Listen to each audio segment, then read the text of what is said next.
Ce programme vous est proposé par le Top Chrétien. Retrouvez-nous sur topchrétien.com, le portail chrétien de la francophonie. Parler de l'entrée triomphale de Jésus dans la ville sainte à la fin de son ministère.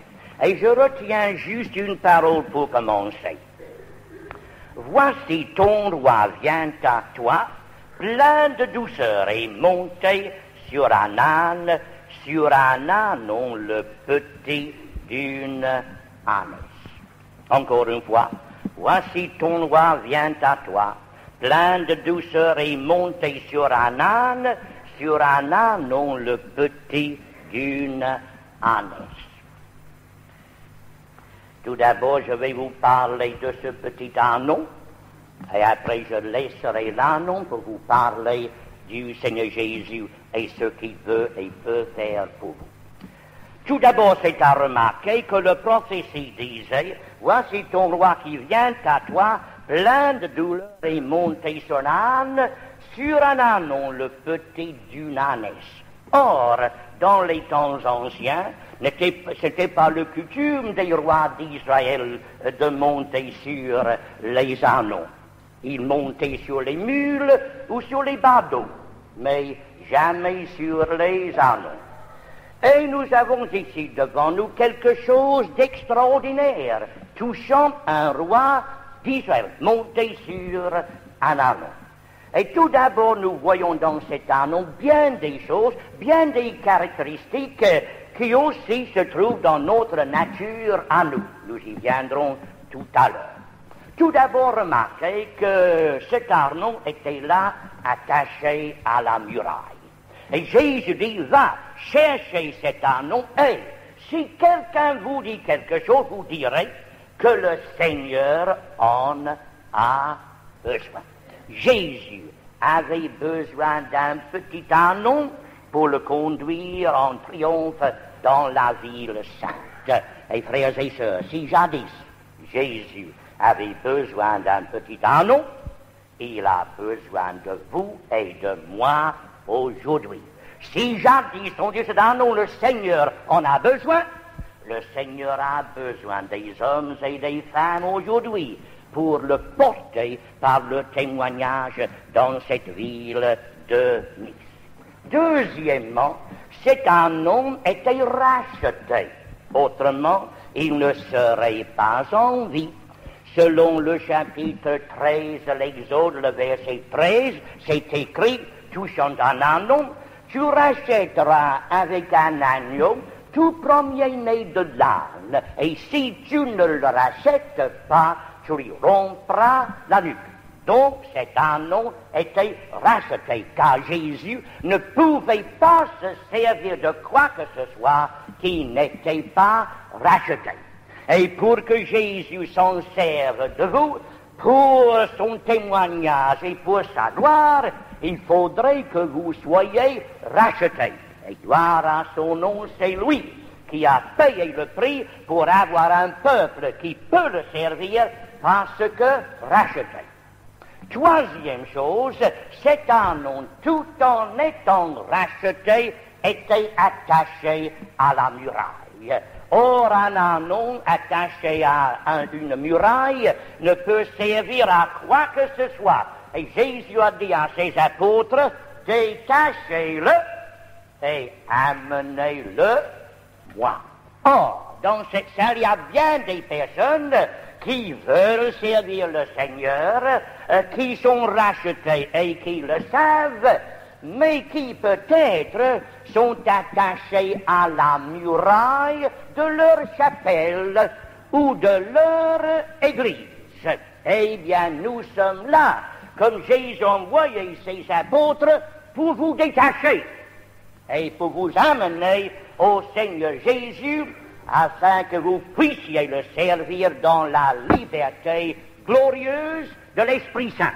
En ce qui me regarde, je bénis Dieu de ce que, il y a maintenant 37 ans, il m'a détaché de la muraille de ma chapelle pour me mettre dans la liberté glorieuse des enfants de Dieu. Alléluia.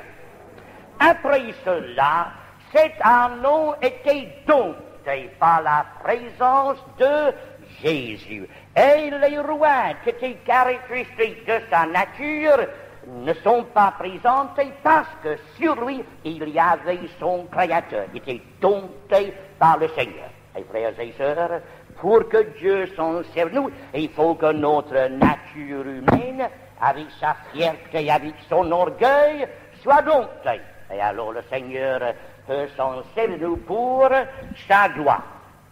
Cinquièmement, lorsque Jésus entra dans la ville sainte sur cet anneau, on n'a pas applaudi l'anneau. On ne l'a pas même vu. Découvert complètement de vêtements, on n'a pas vu l'anneau, on a vu le Seigneur Jésus. Et lorsque vous servez le Seigneur, vous témoignez pour le Seigneur, veillez, mes frères et sœurs, à ce qu'on ne vous voit pas, mais à ce qu'on voit le Seigneur Jésus. Soyez tellement couverts, soyez tellement revêtus de la puissance de l'Esprit Saint qu'on ne vous voit pas, mais qu'on voit Jésus en vous. Alléluia. Sixièmement, nous pouvons dire que dans bien des choses, cet anneau nous ressemble, ou vous ressemblez à lui. Comment? Eh bien, voyons ça de près. Tout d'abord, habituellement, les ânes sont opiniâtres. Et Dieu sait, et nous savons, combien des gens parfois sont opiniâtres. Lorsqu'on veut les amener dans le chemin de l'évangile, dans le chemin de la paix, il y a une résistance, il résiste le coup, et il y a une résistance qui est souvent extraordinaire. Eh bien, que Dieu soit béni, il y a quelqu'un qui peut briser même l'opiniâtreté de notre cœur humain. Deuxièmement, l'âne est raide dans ses mouvements. Il n'est pas gracieux comme un cheval. Il ne marche pas avec fierté comme un cheval. Il est raide dans ses mouvements. Il a le cou plutôt raide. Et vous savez, vous qui m'écoutez, combien parfois, lorsque Dieu vous a parlé, lorsque Dieu a voulu vous humilier, lorsque Dieu a voulu vous montrer le chemin qu'il fallait suivre, vous avez raidi votre cou et vous avez dit jamais, jamais, jamais, et pourtant c'est arrivé, fin de compte. Alléluia. Après cela, l'âne, habituellement, il est accoutumé à donner des rouades, à donner des coups de pied si vous voulez.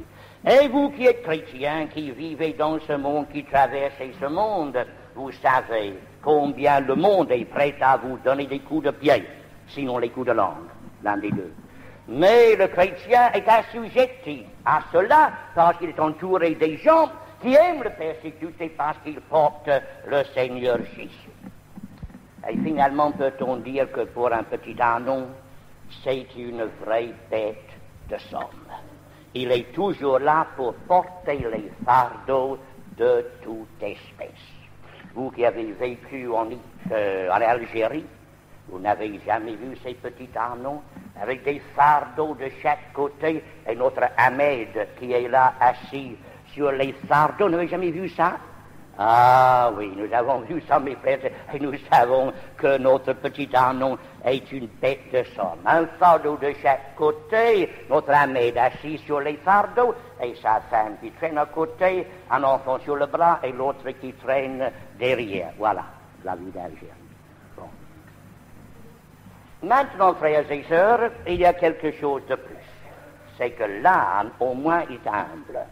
Il n'a pas la fierté de marche qu'un cheval. Et si Jésus était monté sur cet anneau, c'est parce que, quoique roi, il a voulu entrer dans la ville sainte avec douceur, avec humilité, comme était toujours le symbole caractéristique de son ministère. Béni soit son nom. Maintenant, j'ai fini avec l'anneau. Maintenant, voyons le Seigneur Jésus. Voici ton roi qui vient, un roi bien différent que les autres. Les autres viennent pour s'imposer. Et pour imposer, Jésus est venu pour enlever. Les grands rois des siècles se sont imposés et ont imposé les fardeaux de toute espèce. Jésus est venu non pas pour s'imposer ni pour imposer, mais pour enlever.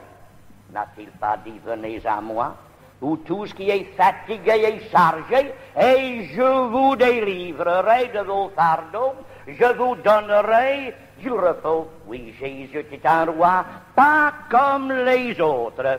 Il est venu pour enlever nos fardeaux et non pas pour nous les imposer.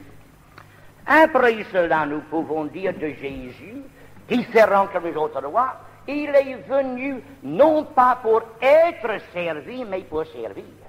Les autres rois, à travers les âges, étaient là pour être servis. Les serviteurs et les servantes en quantité étaient là pour les servir. Jésus est venu non pas pour être servi, mais pour servir. Il était le serviteur de l'humanité. Béni soit son nom. Et de lieu en lieu, faisons du bien et guérissons tout ce qui était sous l'empire du diable, parce que Dieu était avec lui. Et lorsque le monde donc a vu Jésus entrer dans la ville sur le Danon, les uns ont jeté leurs vêtements dans le chemin, les autres ont jeté les branches d'arbres et ont crié « Hosanna au fils de David ». Hosanna, ce qui veut dire « Sauve, nous te prions ». Il est certain que la foule là pensait que Jésus allait libérer la ville sainte, chasser les Romains et le gouverneur et être le libérateur du peuple d'Israël. Lorsqu'ils ont dit « Sauve, nous te prions », ils ne pensaient pas au salut de leurs âmes. Ils ont pensé à leur salut national. Ils ont vu en Jésus le sauveur national. Mais que Dieu soit béni, Jésus n'était pas, et Jésus n'est pas un sauveur national. C'est le sauveur universel, qui n'est pas venu pour un peuple spécialement, mais qui est venu pour sauver les gens de toute tribu, de toute langue, et de toute race et de toute nation. Béni soit son merveilleux nom. La question se pose quand même. Si le peuple juif avait accepté Jésus comme le roi, comme il semblait être le fait le jour des rameaux, qu'est-ce qui serait passé? Comment Jésus serait-il mort sur la croix? Eh bien, soyez certains que si ce peuple, au lieu de crucifier Jésus, l'avait accepté, les Romains se seraient bien chargés de mettre Jésus sur la croix comme le chef d'une insurrection. Accepté par les Juifs, Jésus mourrait par les Romains. Rejeté par les Juifs, il mourrait par les Juifs qui l'ont mis entre les mains des Romains. Il est venu pour mourir, il devait mourir, et il est mort. Béni soit, non pas parce que les Romains l'ont voulu, non pas parce que les Juifs l'ont voulu, mais parce que Dieu l'a voulu pour notre salut. Béni soit son merveilleux et son glorieux nom. Alléluia. Donc nous avons Jésus donc qui était accompagné par cette foule dans la ville sainte. Je voudrais vous faire remarquer que quelques jours après, la même foule qui louait Jésus, la même foule qui criait Hosanna, la même foule qui louait Jésus certainement pour ses miracles, ont crié Crucifie-le, crucifie-le. Il n'y a rien de changeable, rien qui change comme l'opinion publique. Un jour reçu avec acclamation, quelques jours après rejeté comme un malfaiteur. Voilà, ce fut le cas du Seigneur Jésus. Maintenant, voyons un peu plus loin là. J'ai donc entré dans la ville acclamée par la foule. Et nous lisons, verset 12, Jésus entre dans le temple de Dieu. Il chassa tous ceux qui vendaient et qui achetaient dans le temple. Il renversa les tables des changeurs et les sièges des vendeurs de pigeons. Et il leur dit écrit, ma maison serait appelée une maison de prière, mais vous en avez fait une caverne de voleurs. C'était pas la première fois qu'il avait nettoyé le temple.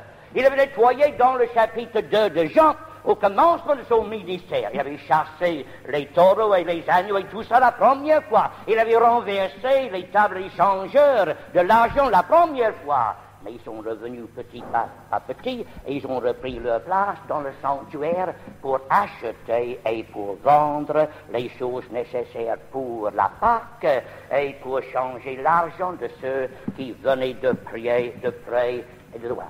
Et pour la deuxième fois, Jésus a nettoyé la maison de Dieu en disant la maison de mon Père, c'est une maison de prière, et vous l'avez fait une caverne de voleurs.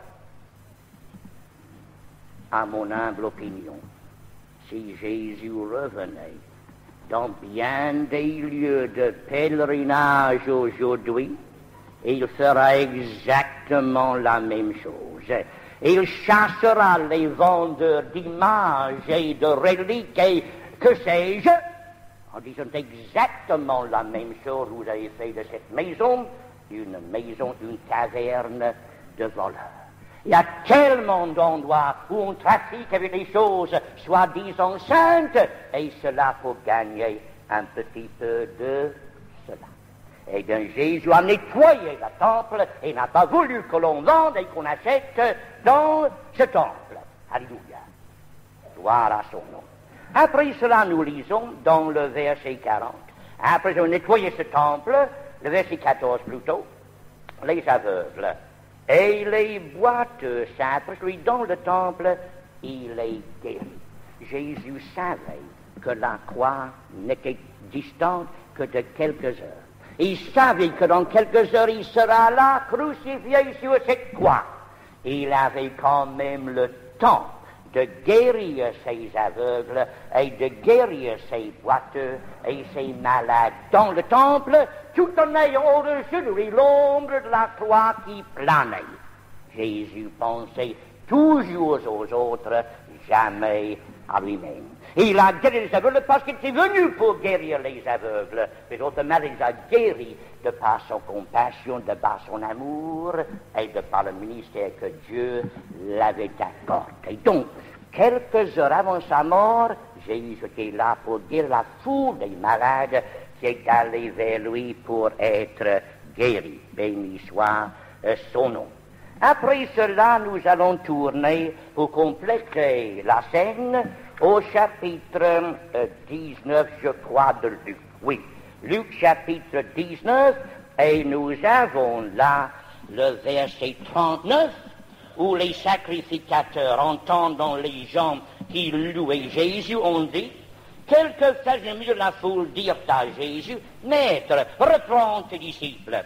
Et il répondit, je vous le dis, s'ils se taisent, les pierres crieront. Et frères et sœurs, si dans notre salle, il y a quelques acclamations qui vous surprennent, s'il y a quelques cris de louange qui vous surprennent, eh bien, ne vous inquiétez pas de cela, parce que si nous nous tairons, eh bien, les pierres crieront. Et les pierres, c'est nous qui autrefois avaient les cœurs de pierre, et maintenant, nous avons les cœurs de chair, parce que Jésus les a touchés et Jésus les a transformés. Béni soit son glorieux et son merveilleux nom. Maintenant, allons un peu plus loin, toujours, dans le chapitre 19 de Luc, le verset 41. Comme il s'approche de la ville, Jésus, en la voyant, pleura sur elle et dit, si toi aussi au moins en ces jours qu'il t'ait donné, tu connaissais les choses qui appartiennent à ta paix.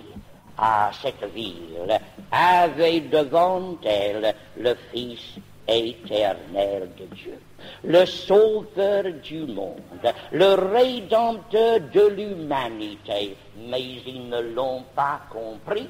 Et au lieu d'accepter celui que Dieu les a envoyés, ils l'ont rejeté. Et voilà pourquoi Jésus pleurant sur lui, et si au moins, en ce jour qu'il t'a donné, tu connaissais les choses qui appartiennent à ta paix.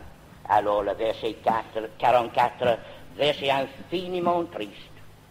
Ils te détruiront, toi et tes enfants, au milieu de toi. Ils ne laisseront pas en toi pierre sur pierre, parce que tu n'as pas connu le temps où tu as été visité. Dieu a visité son peuple. Il l'a vu dans la personne de Jésus. Mais ce peuple n'a pas compris qu'il y avait là le Sauveur. Celui qui voulait effacer leur péché, sauver leurs âmes et leur donner un héritage éternel.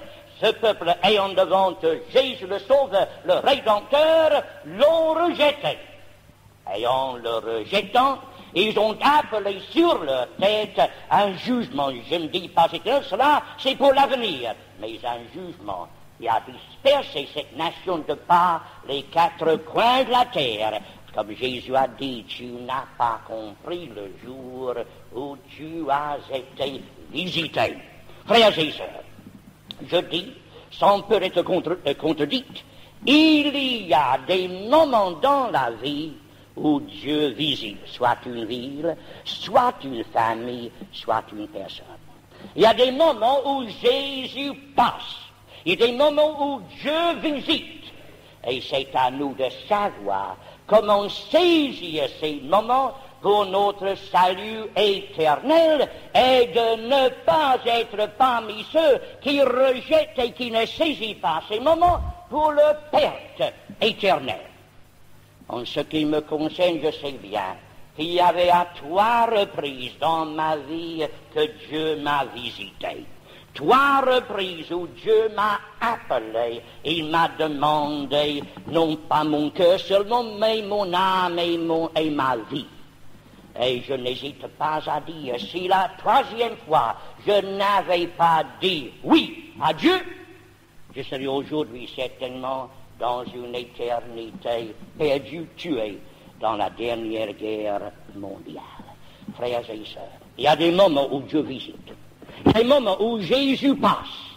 Saisissez ces moments-là, je vous en supplie, vous ne le regretterez jamais. Je termine en vous donnant juste mon témoignage pour cette question-là. Lorsque Jésus passe, laissez-vous saisir et vous ne regretterez jamais. Un dimanche, je crois, j'étais sur un coin d'une rue à Londres, j'attendais quelqu'un. Un jeune homme s'approcha de moi. Il me pose la question, jeune homme, êtes-vous sauvé? La question était bien posée, parce que c'est la question qu'il faut poser. Non pas as-tu une religion, non pas as-tu ceci, as-tu cela, es-tu sauvé? C'est là la grande question. Il a posé la question, es-tu sauvé? Et moi, qui allais à l'église 3 fois le dimanche, matin, après-midi et soir, eh bien, je dis, écoutez, jeune homme, je vais à l'église 3 fois le dimanche, moi. Et je fais toujours beaucoup de bien et pas bien de mal. Qu'est-ce que j'ai besoin de plus? Eh bien, ce jeune homme aurait pu continuer pour me dire, mais monsieur, ça ne vaut rien tout ça. Ce qu'il vous faut, c'est Jésus, c'est d'être sauvé. Mais je ne l'ai pas fait. Mais je reconnais quand même que derrière ce mot, es-tu sauvé? Il y avait l'appel de Dieu parce que je savais que je ne l'étais pas. Si on est sauvé, on le sait. Si on ne le sait pas, on ne l'est pas. C'est aussi simple que cela. Moi, je ne l'étais pas, je ne le savais pas. Et si vous êtes sauvé, vous le savez. Après cela, je rentrais chez moi un soir vers minuit.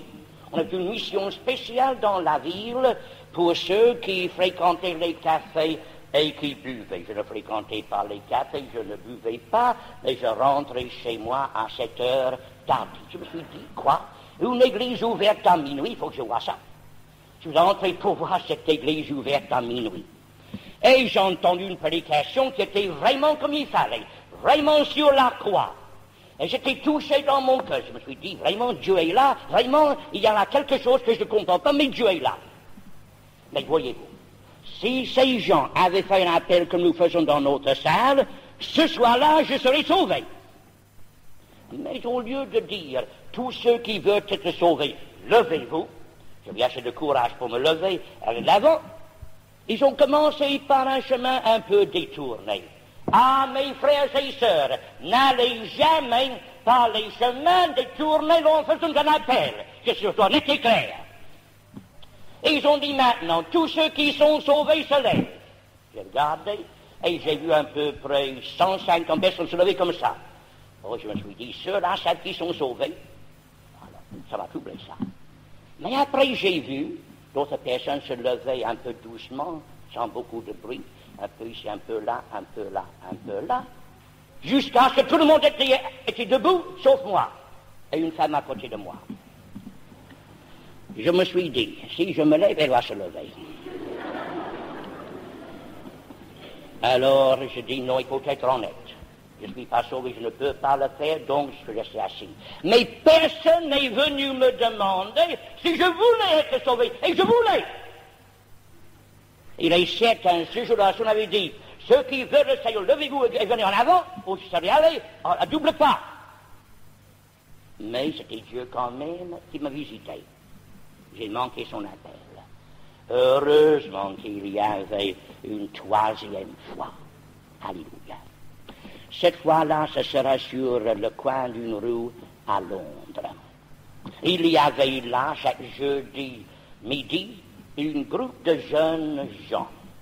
Je suis allé, j'ai écouté ce groupe de jeunes gens, et je me suis dit, ces jeunes gens ne sont pas si intelligents que toi.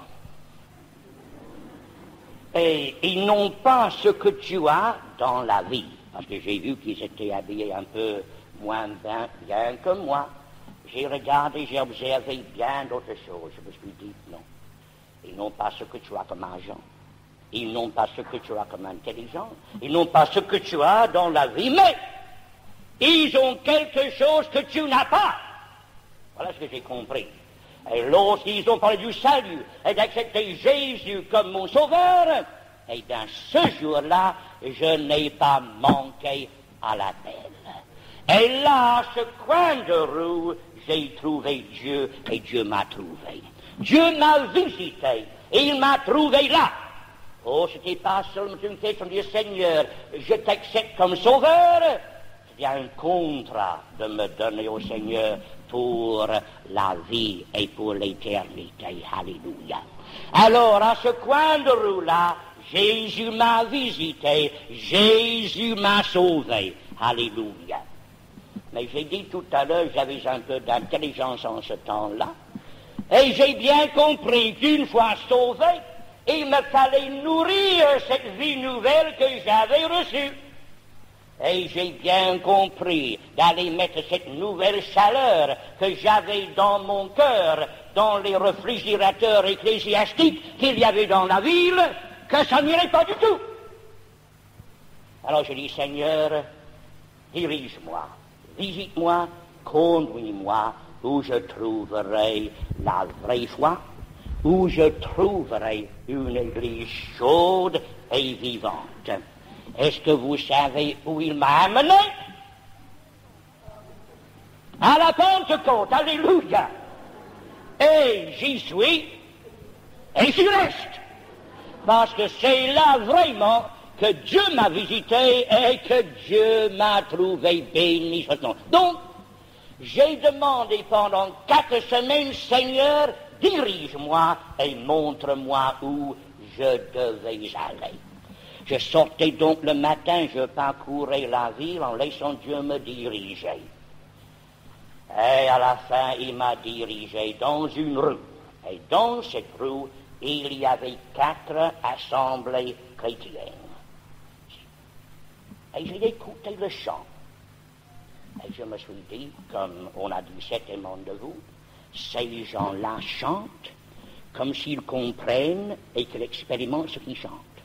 Il y avait quelque chose dans ces chants que j'ai entendu en dehors. Je suis entré dedans pour entendre davantage. Donc ce fut le chant qui m'a tiré dans cette assemblée-là. Arrivé là, un monsieur m'a serré par la main avec une poignée de main. Mais c'est la première fois qu'on s'occupe de moi dans une église. J'entre dans bien des églises, mais Seigneur s'est occupé de moi. Ici, on s'occupe de moi. Voyez-vous, on est un peu égoïste, voyez-vous, n'est-ce pas?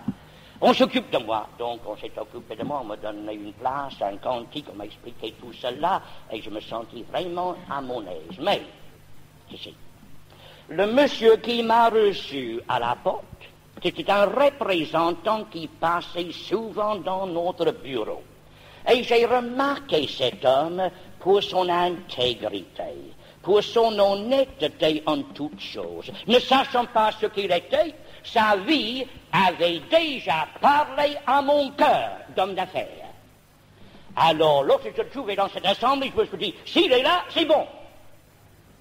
Ah, mes frères et sœurs, que lorsque le monde entre dans cette salle et que le monde vous voit, que le monde puisse dire, si lui va, c'est bon. Eh bien, c'est là que Dieu m'a sauvé, et c'est là que Dieu me visita. Mais je termine avec ceci. Je me suis dit, après avoir reçu le baptême de l'Esprit Saint, quelques mois plus tard, voyez-vous, j'avais reçu une bénédiction, je dis, il ne faut pas garder ça pour toi. Il faut apporter ça à ces jeunes gens qui sont au coin de la rue de Londres. Donc, étant sauvé par le moyen, ayant reçu le Saint-Esprit, je me dirigeai vers ces frères pour dire, écoutez, chers amis, je vous remercie beaucoup parce que sur ce coin de rue, Dieu m'a sauvé à travers votre parole. Mais est-ce que vous savez qu'il y a une grâce après le salut qui s'appelle le baptême de l'Esprit Saint? Oh, ils ont dit, oui, nous le savons, nous l'avons. Et comme ça, n'est-ce pas, il y a s'est établi un lien entre eux et moi qui dure, peut-on dire, jusqu'à aujourd'hui. Alléluia. Dieu m'a visité. Et dans cette salle ce soir, Dieu vous visite. Vous êtes là, non pas parce que quelqu'un vous a invité, vous êtes là non pas par un coup de chance et par un coup d'hasard, vous êtes là parce que Dieu l'a voulu. Et frères et sœurs, dans cette salle, il se fait beaucoup plus de bien que vous ne le savez. Il y a quelques jours, j'étais dans une ville et j'ai trouvé là une dame et son mari. Je dis une dame et son mari, c'est parce que la dame était prépondérante dans l'affaire. Donc, c'était cette dame et son mari. Eh bien, cette dame m'a dit, est-ce que vous savez, monsieur, où j'ai trouvé le Seigneur? Je dis non. Eh bien, dit-elle, j'étais à Nice pour passer 3 mois de vacances. Je suis allé dans le casino de Paris, j'ai casino de Pala, j'ai perdu pas mal d'argent.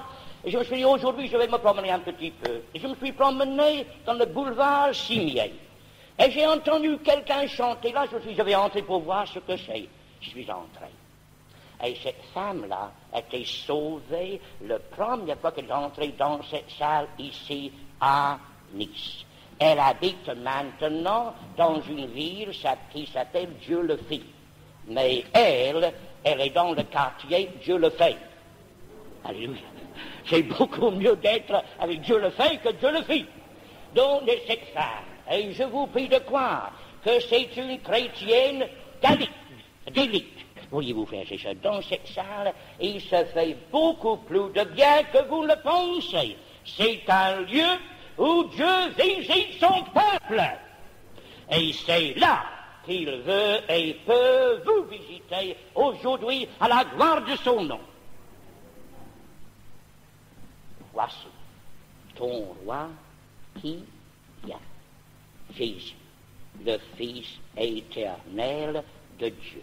Ne manquez pas le jour de votre visitation, accepte-le, laisse-le entrer dans votre cœur, non seulement comme sauveur, mais comme roi, et vous serez sauvés pour le temps présent et pour l'éternité.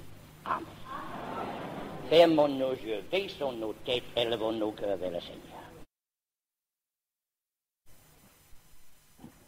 Seigneur notre Dieu, nous regardons vers toi, et nous savons comme ta parole nous dit, comme Jésus lui-même nous l'a dit, personne ne peut venir si le Père ne l'attire. Et nous croyons, Seigneur, que dans ce jour, tu as attiré bien des âmes, parce que tu as voulu que ces âmes aient une rencontre personnelle avec toi.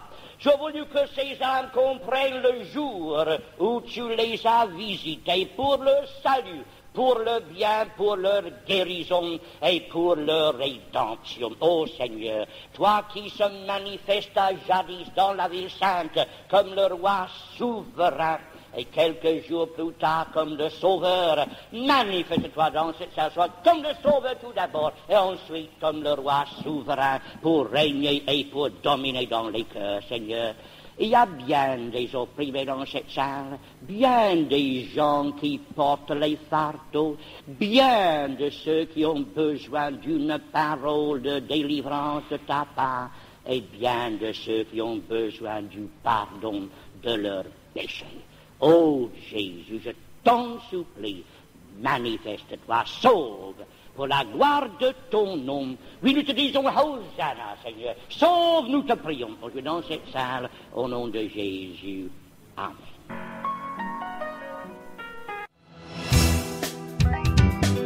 Ce programme vous a été proposé par le Top Chrétien. Retrouvez-nous sur topchrétien.com, le portail chrétien de la francophonie.